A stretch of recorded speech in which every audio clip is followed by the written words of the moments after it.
Ayun po, sa episode na ito, ano po, update ko po kayo sa ating kalabasa po. At saka po, haharvest tayo ng, siling panigang. Oh, ito na po yung ating mga kalabasa po.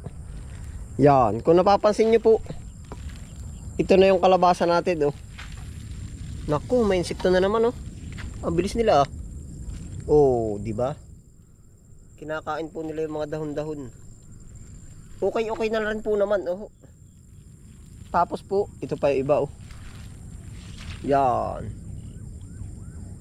Tapos po, harvest po tayo mamaya ng ating siling panigang. Update ko lang po kayo. Yung pong ating kalabasa ay unti-unti na uling binabalot ng damo. Oh, napakabilis po. Talagang. Yan, oh, ito pa po, oh. Siya ay Suprema F1, bakit naman ganari? Puti. Ano po? Hindi ko rin yan, oh. Lumalakad na siya.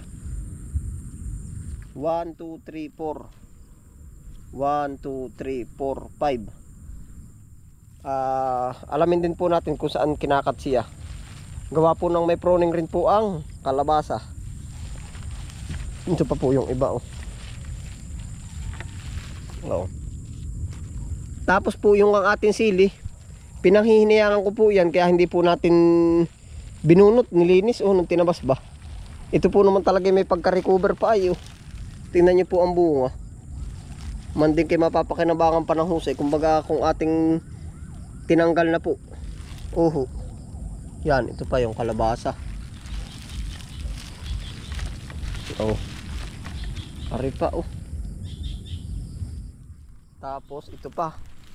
Panalo po at ute-ute na siyang gagapang po ba, oh. Ilang puno ba to? Isa. Yung pa, oh.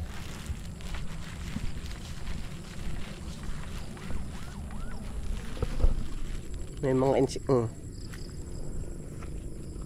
Ito po yung napakabilis umatake yan, oh. Pinag-ung, pag-ung. Dito pa. Oh. Panapanalo na rin po, ano. Yan po naman ay hindi ko muna rin ililinis ng clear na clear at gawa po ng na-attract po ba lalo yung maninira pag kayo nasa open space. Oh. Yun po ang aking observe uli, ano, kanya-kanya po ulit tayong ng pagtanim. Oh. At saka ho minsan, ulan init dito sa amin ay nadadarang masyado yung ating pananim. Uhu. Yan tayo makapag-umpisa na din sa ating harvest na rin.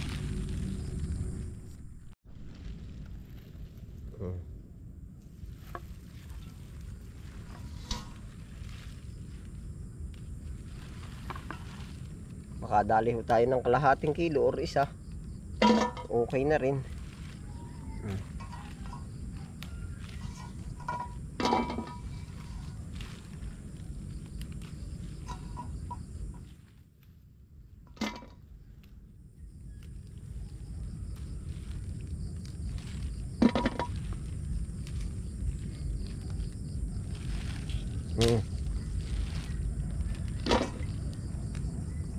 Dami rin bunga rin, 10 noon.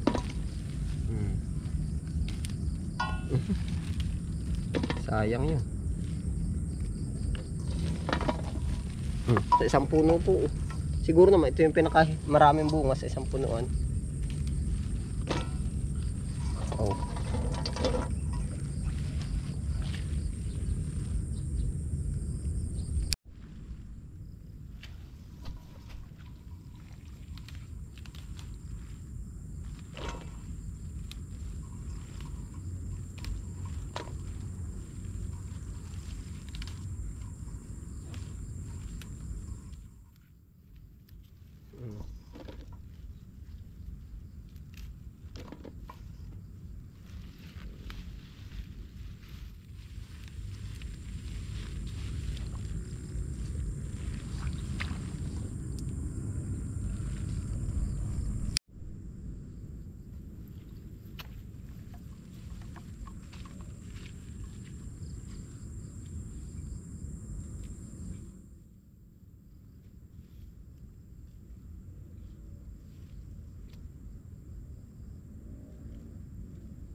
Nagkakaroon po siya ng lapnos. Oh.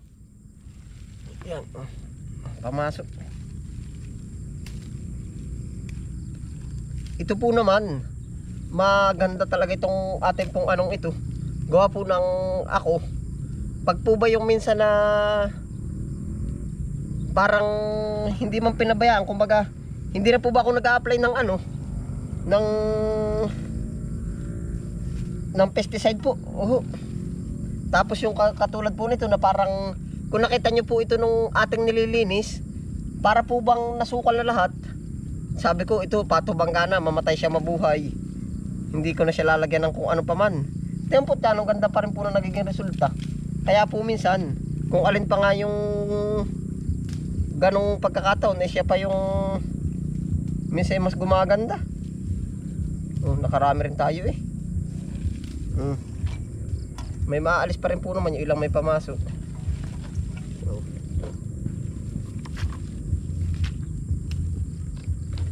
Napupuno na oh.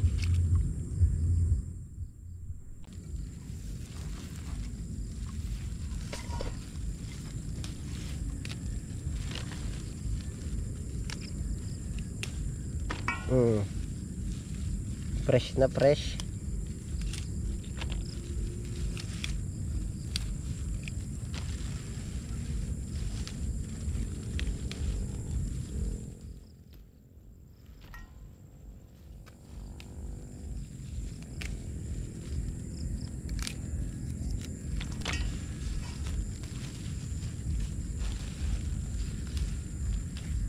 Para po ba na-adapt na rin nila yung ano, yung halaman sa gubat. Oh, parang gano'n na. Minsan po ay kung makikita natin yung halaman po sa gubat, ang kagaganda.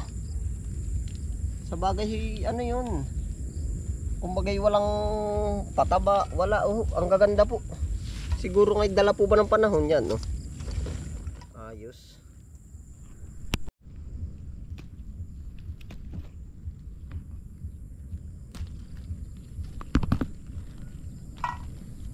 Pag po kaya natin sagadin na po natin lahat.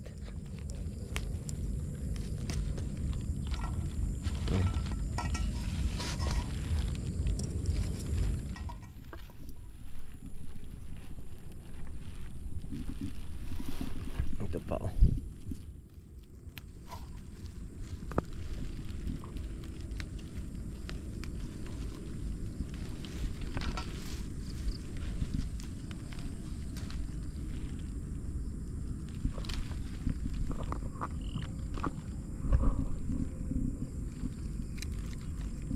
Dami pa po hanggang sa bandang dulo. Hindi lang gaano pong pansin.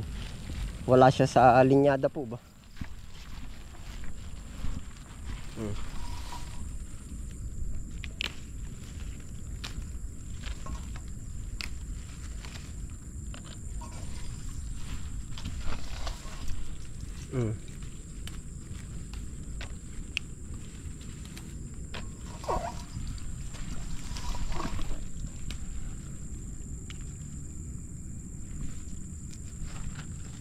Nakakatuwa po.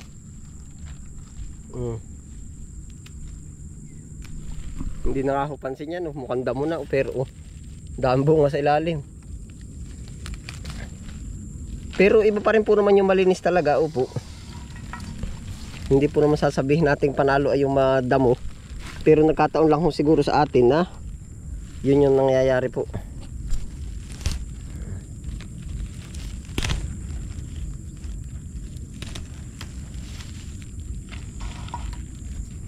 Ito, nasa gitna na sukal pero ang bunga fresh na fresh. Gawa po ng pagtupa tayo po nung magbebenta ng kagaya po nitong ating kalakal, ano, kumbagay halong biro lang po. Hindi na naman po itatanong bibili ito galing sa magubat. O ito po, pag nalinis na po ba, galing ba ito sa malinis at medyo mahal-mahal. Hindi po naman ay pare patas-patas na ang presyo nito pagdating po sa pamilihan. Oh. Pero po kung tutuusin at isusunod natin sa standard, ano po kung masusi yung bibili. Yung pong ganito medyo iba na ang presyo. Ito po wala na talagang, kumbaga halos papasok na rin po ito sa organic ay Oh, at tayo po ang nag-alaga kaya masasabi natin wala na siyang mga pesticide. Hindi po naman 100% na organic. Di yung iba po ay basta hindi po 100% na organic. Hindi po tulad naman ng iba na bugbog sa pataba, bugbog sa pesticide po. Oh.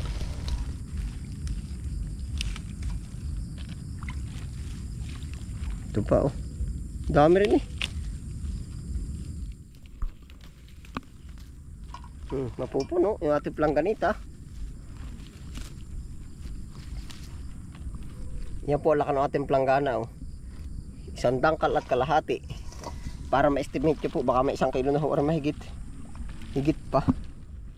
Ito pa oh, nakatagilid na siya oh. Dami bunga.